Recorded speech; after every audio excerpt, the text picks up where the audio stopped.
जिंदगी की अभी उड़ान बाकी है, जिंदगी की अभी उड़ान बाकी है, जिंदगी की कई इम्तिहान बाकी हैं। अभी तो नापी है तुमने मुट्ठी भर जमी, अभी तो नापी है तुमने मुट्ठी भर जमी। सच पूछो तो आसमान नापना बाकी है, सच पूछो तो आसमान नापना बाकी है। इसका मतलब है कि हमने ज़िंदगी में जिसे ज़िंदगी समझा वो नहीं है, उसके पार भी एक ज़िंदगी है। हम अनंत काल से जीते आ रहे हैं और इसी प्रकार से मरते आ रहे हैं। हमने कुछ धर्म कर्म की क्रियाओं को, कुछ शास्त्र के पेज पलटने को, कुछ माला फेरने को, कुछ जगह तीर्थ वंदना को धर्म समझ लिया है। वास्तव में धर्म आत्मा की पवित्रता का नाम है, आत्मा की विशुद्धि का नाम है। और जहाँ विशुद्धि है वहाँ स्वर्ग है, जहाँ विशुद्धि है वहाँ धर्म है, जहाँ विशुद्धि है वहीं सुख है। क्योंकि बाहर नारक कृत दुख भुगते, अंदर समरस घटा घटे। कहते बाहर से नारकियों जैसा सम्यक दृष्टि दुख भोगता है, उसे वातावरण मिलते हैं, द्रव्य क्षेत्र काल का भाव ऐसा होता है कि उसे तकलीफ़ होती है। लेकिन उस तकलीफ़ के बीच भी जो पुण्यात्मा होते हैं वो उस तकलीफ़ के बीच में रहते हुए भी इतना संक्लेश नहीं करते जैसा मिथ्या दृष्टि करते हैं। संक्लेश होता है क्योंकि द्रव्य क्षेत्र काल भाव, आपको कोई मारने आ जाए, सम्यक दृष्टि भी है तो ऐसे थोड़ी माला फेरना बैठ जाएगा, अपना बचाव करेगा। इस प्रकार से वो बचाव करता है। लेकिन तीर्थंकर जैसे पुण्य पुरुष की 6 महीना पहले देव लोग क्या करते हैं, उनके साथ आ जाते, प्रतिपक्षी बनकर आ जाते हैं। और वो नारकी तो करेगा क्योंकि उसके अशुभ का उदय है, वो तो करेगा, लेकिन दूसरे नारकी प्रतिकार नहीं करते हैं ताकि और संक्लेश को बढ़ावा नहीं हो। सोचिए हमारे घर में कोई ऐसा करेगा हमारे साथ क्या, कि हमें गुस्सा आ रहा हो तो हमारा मित्र बन के आ जाए। आप तो किसी को 2 शब्द कह दीजिए, आपसे बोलना ही छोड़ देगा। क्योंकि कहते हैं आजकल सच्चाई कोई सुनना ही नहीं चाहता है। सच कहो तो अपने भी दूर हो जाते हैं। आजकल तो ये है, कुछ कहो तो कहने नहीं देती, कुछ कहो तो कहने नहीं देती, सहो तो सहने नहीं देती। बड़ी जालिम है दुनिया मेरे दोस्त, तमाचा मार तो देती है पर रोने नहीं देती है। ज़िंदगी की हालत हो गई। घर में कुछ नहीं कह सकते, ऑफिस में कुछ नहीं कहते, समाज में कुछ नहीं कह सकते हैं।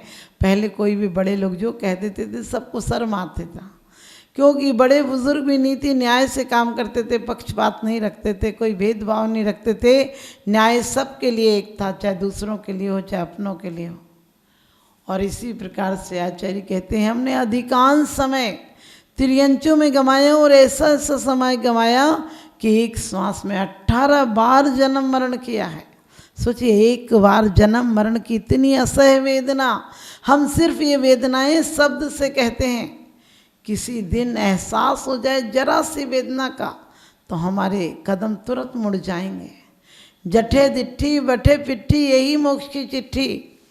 जहाँ आज तक हमारा मुख था, जहाँ हमारा आज तक लक्ष्य था, वो सिर्फ लक्ष्य बदल जाए। आज तक हमने धन दौलत पैसा पद प्रतिष्ठा परिवार प्रशंसा ये सबको अपना मान रखा था। ये जहाँ मिलते हैं वहीं जीव कहता है वाह क्या सफलता पाई है। आचार्य कहते हैं नरभव की क्या दुर्भाग्यपूर्ण स्थिति, घाटे का सौदा है, हम सब लुटा के जा रहे हैं। लोग कहते खाली हाथ आए थे खाली हाथ जा रहे हैं। हमने कि कौन खाली हाथ जाता है? अरे जो आपने संपत्ति जोड़ी थी वो छोड़कर जाते हो, बाकी पुण्य और पाप की संपत्ति और आपत्ति आप लेकर जाते हो, अपनी पूरी पोटली बांध कर जाते हो। कितनी सुंदर देह मिली थी तूने मैली कर ली, कितनी सुंदर देह मिली थी तूने मैली कर ली। अरमानों का गला घोंट कर पाप की गठरी धर ली, पाप की गठरी भर ली। यहाँ पुण्य भी था, यहाँ रत्न भी बिखरे थे, यहाँ कांटे भी थे, यहाँ कहना चाहिए वरदान देने वाली काम धेनु गाय भी थी, कल्प वृक्ष भी था और कटीली झाड़ियाँ भी थीं। तुमने क्या चुना? क्योंकि एक होता है श्रेय और एक होता है प्रेय। प्रेय वो होता है जो शुरू में अच्छा लगे, पंचेंद्रिय के भोगों की तृप्ति करता हो, लेकिन श्रेय वो है जो पंचेंद्रियों से ऊपर उठाता हो, जो शुरू में कठिनाईजनक हो लेकिन आखिरी में शाश्वत सुख दिलाता हो, वो है श्रेय। आज तक हमने श्रेय की कोशिश नहीं की। त्रियंच में रहे तो वही संज्ञाएं, वही आर्तरोध्यान, मनुष्य में रहे तो आर्तरोध्यान, और नरक में तो कहना है क्या, उसके अलावा कुछ है ही नहीं। आप ध्यान रखना, तीसरे नरक तक भी कोई आपका मित्र हो तो संबोधन करने जाएगा। यहाँ तो तुम मित्रों के साथ भी शत्रुता लिए बैठे हो, सम्मान के पीछे भी अपमान है तुम्हारे, फूल माला के बीच में भी बम रखा हुआ है। आज क्या है, पूरी दुनिया क्यों लड़ रही है, आपने देखा, यूक्रेन हो, तालिबान हो, क्यों लड़ रहे हैं। एक एक व्यक्ति यदि उधर चला गया तो लड़ाई, आपने कभी सोचे एक व्यक्ति के पीछे हजारों लोग, लाखों लोग मर जाएंगे। ये इंसान की इंसानियत है क्या?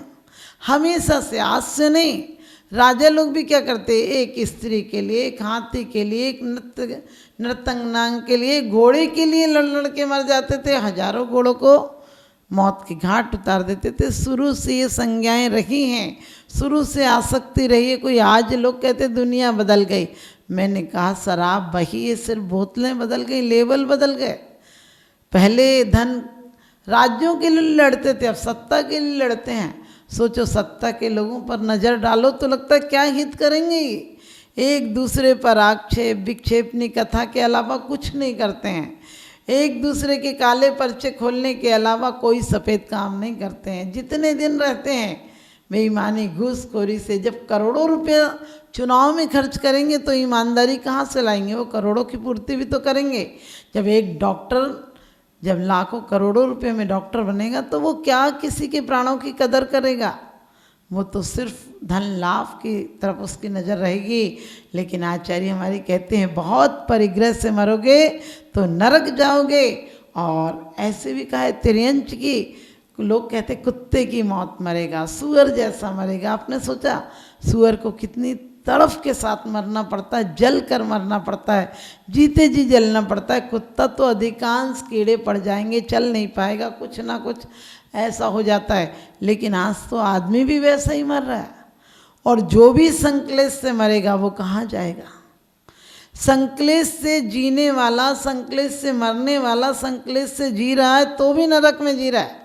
आप देखिए किसी भी दुखी कलह वाले घर वाले उससे पूछिए तो वो कहते हैं घर है नरक है, यहाँ तो जीना ही बेकार है, मर जाते तो अच्छा था।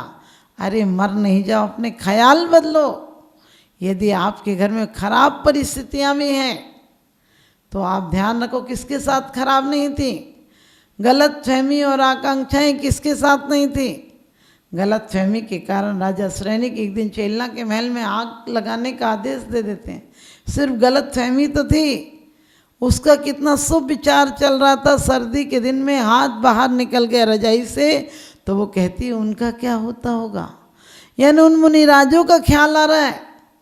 और कामी भोगी को काम वासनाओं का ख्याल आता है कि मेरे रहते हुए कैसे किसी पर अधिकार कर लेगी, मेरे रहते हुए कोई के बारे में कैसे नाम ले लेगी। आज घर घर में कलह है, क्यों कलह है? पति पहरेदार की तरह साथ में चल रहा है कि पत्नी कहीं और देख ना ले, पत्नी भी बिल्कुल खड़ी है उसके साथ चौकीदार की तरह कि कहीं देखे तो मैं इसको तुरंत क्या कोहनी मारूं कि कहाँ देख रहे हो, सीधे चलो। ये दुश्मनों जैसी एक दूसरे पर नज़र रखे। अरे देखने दो जिसके अंदर सच्चाई है, जिसके अंदर ईमानदारी, जिसके अंदर शील व्रत है, वो सुदर्शन की तरह किसी के कक्ष में जाकर भी विशुद्ध लौट आएगा, शुद्ध लौट आएगा। वो जम्बू स्वामी की तरह है, स्त्रियां बीच में रहेंगी, स्त्रियां साथ में रहेंगी, लेकिन अंदर में राग नहीं हो तो कोई आपको विचलित नहीं कर सकता है। कई बार लोग कहते क्या करें, उसने मुझे ऐसा करा दिया। अरे उसने करा दिया, तुम्हारी असावधानी ने करा दिया। तुम अपने आप में सचेत होते तो किसकी क्या दम है।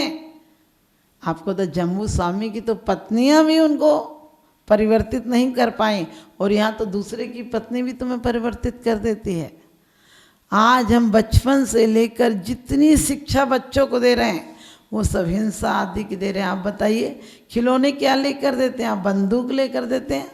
जो बच्चा कोमल हृदय में 4 वर्ष की उम्र के पहले तक बंदूक चलाएगा, ऐसी गेम खेलेगा जिसमें कि एक दूसरे को पटकना, उठाना, गिराना, गाड़ी का एक्सीडेंट आदि देखेगा, वो बड़ा होकर यही सब करेगा। हमने छोटे छोटे बच्चों को क्या संस्कार दिए हैं ये लड़ने झगड़ने के, और आप ध्यान रखना इनके संस्कार दिए हैं। तो आचार्य कहते हैं, दौलत राम जी छैडाला में कहते हैं कि यदि तुम तिर्यंच में भी गए तो भार बहन, ठंडी गर्मी, सर्दी, भूख प्यास आदि सही है, लेकिन मरते टाइम तुम्हें संक्लेश हुआ। आप सोचिए, जानवर पड़ा हुआ है, बंधा हुआ है, सामने उसके कई जानवर कट रहे हैं, उसका नंबर भी आने वाला है, कितना संक्लेश होता होगा। कभी विचार करना, सिर्फ तुम्हें पता चल जाए कि इस पड़ोस में कल डकैती हुई थी, दूसरे दिन तुम्हें नींद नहीं आती, कहीं अपने यहाँ भी नहीं हो जाए। सिर्फ अपने यहाँ नहीं हो जाए, तुम बढ़िया से बढ़िया इंतजाम करते हो, लेकिन उस समय क्या करोगे जब मार मार कर तुम्हें वहाँ ले जाया जाएगा कत्ल खानों में, और तुम्हारे नवजात शिशुओं को जिन्होंने अभी दुनिया में आँख भी नहीं खोली है, उसके पहले उन्हें खौलते कढ़ाओं में डाल दिया जाएगा। कितना संक्लेश, कितनी वेदना, कितना आर्तरोद्ध परिणाम होगा, और उसका परिणाम क्या होगा? अति संक्लेश भावते मरो, घोर शुभ्र सागर में पड़ो। और कहते तहाँ भूमि पर सतदुखे सो, बिच्छू सहस डसे नहीं ते सो। कितनी वेदना होती है, सोच कर देखना। यहाँ एक बिच्छू काट ले तो तड़फ जाते हो, और वहाँ हजारों बिच्छू। जैसी वेदनाएं हम सह कर आए हैं, भूल गए। यहाँ कभी कभी लड़ाई हो जाती है तो उस दिन 2-4 दिन गुस्सा रहता है, फिर बाद में भूल जाते हो। ऐसे यहाँ पर आकर हमें जन्म और मरण की इतनी वेदना हुई है कि जन्म की वेदना इतनी होती कि हम पूर्व जन्म का सब भूल जाते हैं, और मरण की वेदना इतनी होती कि जो हमने तकलीफ़ें देखी हैं, धक्के खाए हैं, हमें चेतने का अवसर मिला था, वो सब हम भूल जाते हैं। फिर वही पुरानी कथाएं, फिर वही कपड़े, कथड़ी सिलना सिल सिल कर जीवन की कथरी। मैं भव भव से हारी रे, और मिलाना छोर मिला, मैं हूँ जड़ता की मारी रे। वही खाना पीना, सोना, बच्चे, परिवार, राग द्वेष, यही कथाएं हमने आज तक की हैं। कुंद कुंद स्वामी कहते हैं आज तक तूने परिचय में आई हैं, अनुभव में आई हैं, और कहते हैं तूने सुनी है, कही है, कौन सी कथाएं? काम भोग बंद की कथाएं। और इसके कारण तो कई बार दुर्गतियों में गया है, और मनुष्य गति पाई तो कौन सा इंसान शांति से।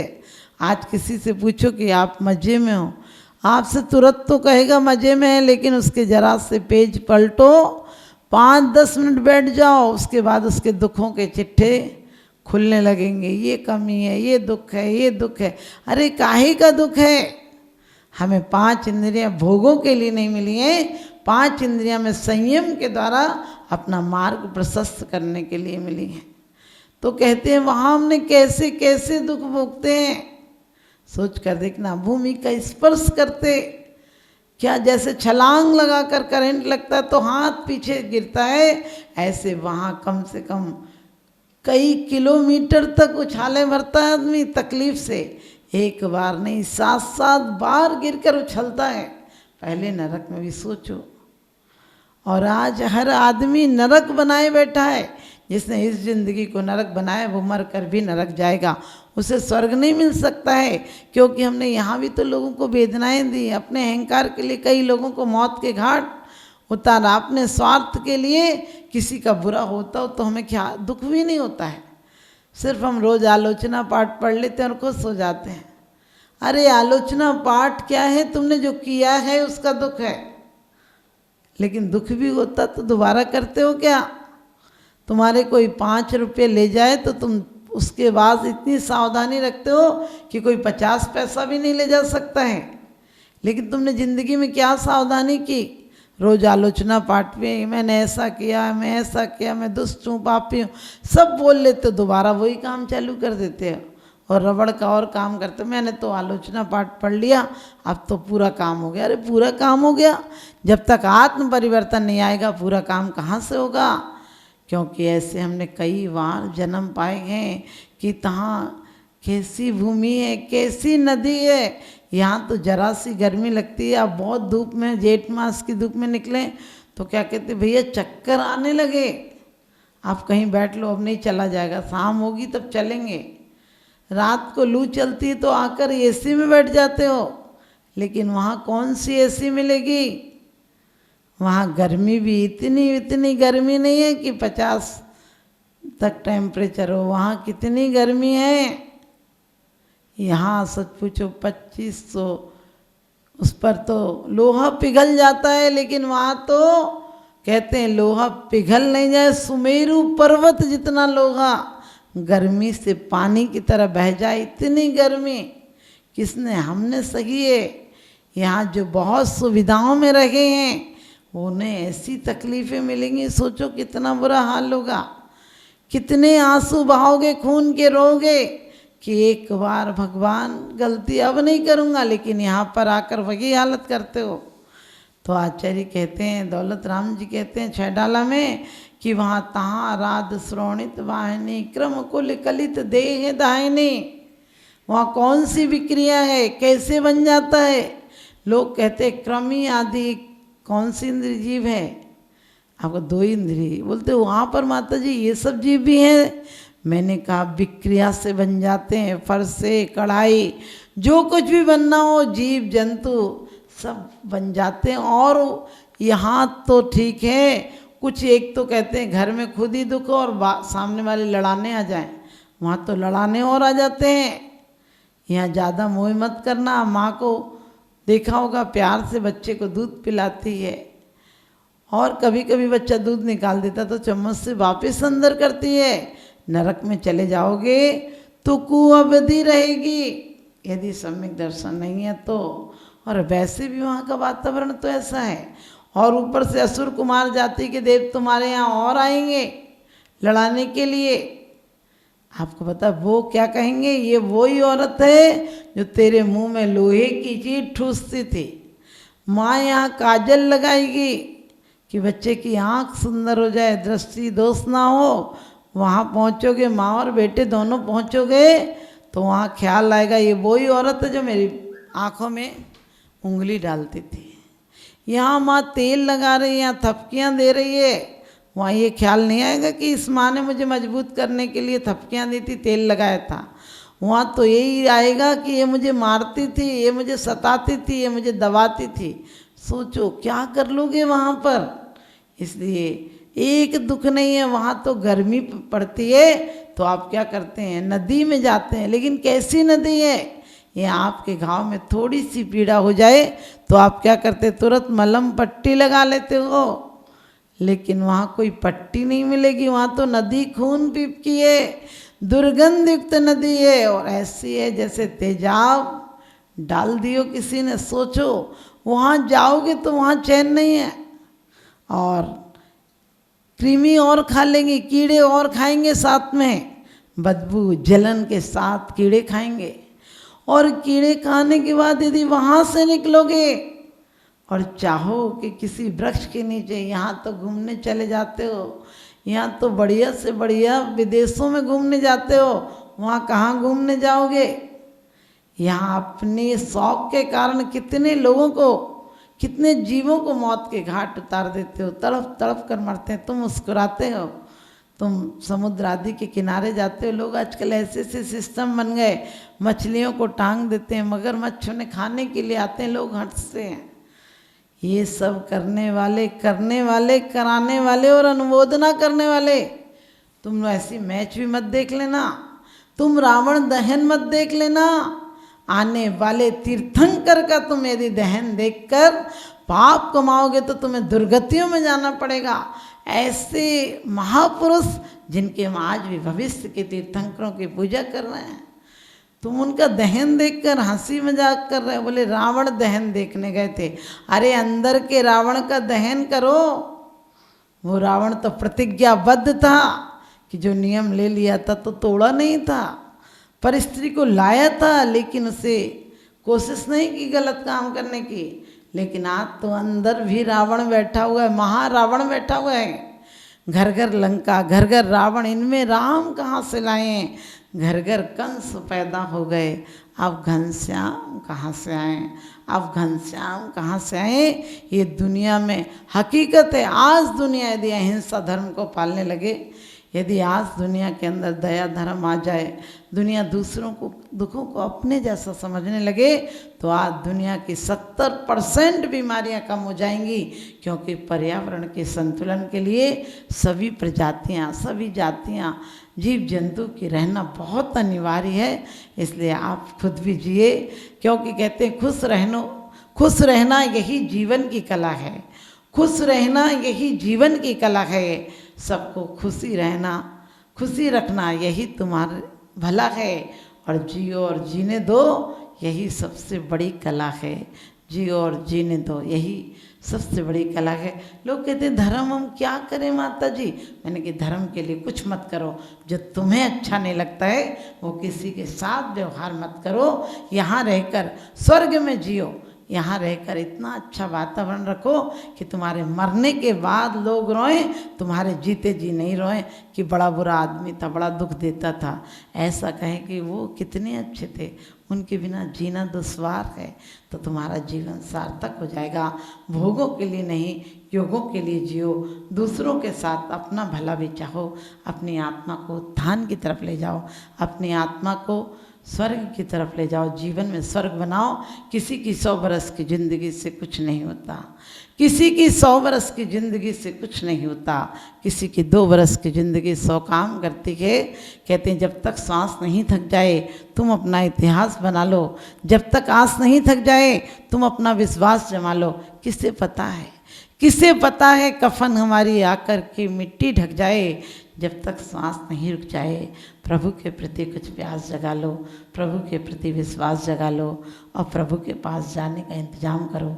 यही शुभाशीष मेरा है। आप सबका जीवन प्रभु का मंदिर बने, आप सब भगवान बने,